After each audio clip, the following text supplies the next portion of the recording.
নমস্কার, দেখছেন নিউজ 18 বাংলা। আমি রুমেলা রয়েছে আপনাদের সঙ্গে। নিউজ 18 প্রাইমের শুরুতে যে খবরে নজর, বুথের গেটে পাহারায় বিএলওরা, বুথে ভোটার শনাক্তকরণের দায়িত্বে বিএলওরা।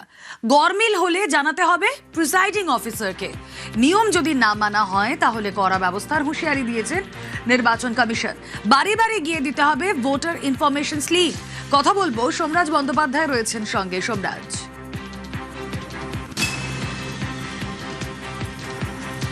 দেখো, বুথ লেভেল অফিসারদের জন্য এবারের ভোটে কি দায়িত্ব পালন করতে হবে তার 16 দফার নির্দেশিকা জারি করলো নির্বাচন কমিশন। ইতিমধ্যেই প্রত্যেক জেলার জেলাশাসকদের কাছে সেই নির্দেশিকা পাঠানো হয়েছে এবং সেখানে বলা হচ্ছে যে প্রত্যেক বুথের বিএলওরা তারা তাদের ভোটারকে চিহ্নিত করবেন এবং সেই কারণে প্রত্যেকটি বুথের বাইরে তারা থাকবেন। তারা দেখবেন যে সংশ্লিষ্ট বুথের ভোটাররাই কি ভোট দিতে যাচ্ছেন নাকি অন্য কেউ যাচ্ছেন। তারা চিহ্নিত করবেন।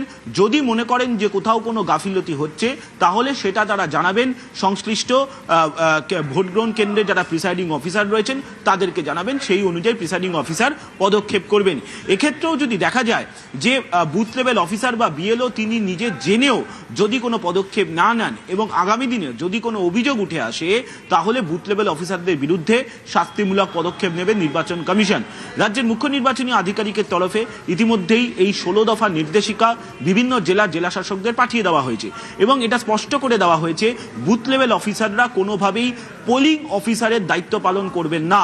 তারা ভোট গ্রহণের দিন বুথেই থাকবেন এবং বুথে থেকে তার বুথের ভোটার ভোট দিতে আসছেন নাকি সেটা তিনি চিহ্নিত করবেন এবং তাকে বুথেই থাকতে হবে। এর জন্য ভোটার অ্যাসিস্ট্যান্স বুথও থাকবে, যে ভোটার অ্যাসিস্ট্যান্ট বুথের দায়িত্ব তাকে পালন করতে হবে। তবে শুধু ভোট গ্রহণের দিন নয়, ওয়েবকাস্টিং থেকে শুরু করে সিসিটিভি সঠিকভাবে বসানো হচ্ছে কিনা, বুথের পরিকাঠামো ঠিক রয়েছে কিনা, সন্ধেবেলায় ভোট গ্রহণের জন্য পর্যাপ্ত লাইট লাগানো হচ্ছে কিনা, গোটা ব্যবস্থার পরিচালনা করতে হবে বুথ লেভেল অফিসারকে। যে 16 দফার নির্দেশিকা বুথ লেভেল অফিসারদের দিয়েছে নির্বাচন কমিশন, জেলা শাসকদের জানিয়ে দেওয়া হয়েছে এই নির্দেশিকা কার্যকরী করতেই হবে এবং কোনোভাবে কোনো বুথ লেভেল অফিসারকে ভোটের কাজে অর্থাৎ ভোটের দিন বা তার আগের দিন পোলিং স্টাফ হিসাবে নেওয়া যাবে না। এই নির্দেশিকা ইতিমধ্যেই দিয়ে দেওয়া হয়েছে বিভিন্ন জেলার জেলা শাসকদের। সোমরাজ, একদম প্র্যাকটিক্যাল যেই ছবিগুলো আমরা দেখি বিগত প্রতিটা নির্বাচনেই আমরা কম বেশি দেখেছি, ধরো কোনো একটা বুথে আমরা দেখছি যে ভুয়ো ভোটার এবং তড়িঘড়ি তাকে ধরা হলো। এরকম যখন সিচুয়েশন, ধরো কোনো বুথে দেখা গেল এরকম কোনো ভুয়ো ভোটার বা যার কোনো পরিচয়পত্র সঙ্গে নেই, সেক্ষেত্রে দেন অ্যান্ড দেয়ার অ্যাকশনটা কি নেওয়া হবে?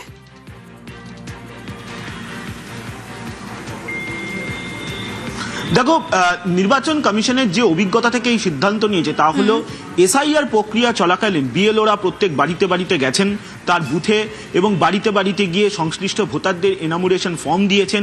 ফলত কোন ভোটার তার বুথে এবং কোন ভোটার তার বুথের বাইরে সেটা তিনি নিশ্চয়ই জানেন।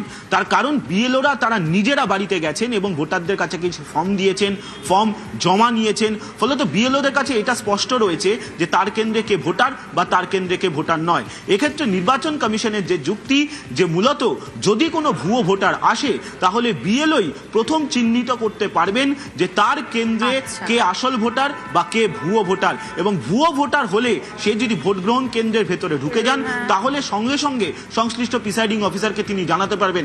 অর্থাৎ এবার শুধু বিভিন্ন রাজনৈতিক দলের নয়, বিএলওর হাতেও সেই ক্ষমতা দিয়ে দিল নির্বাচন কমিশন মূলত ভুয়ো ভোটার আটকানোর জন্য।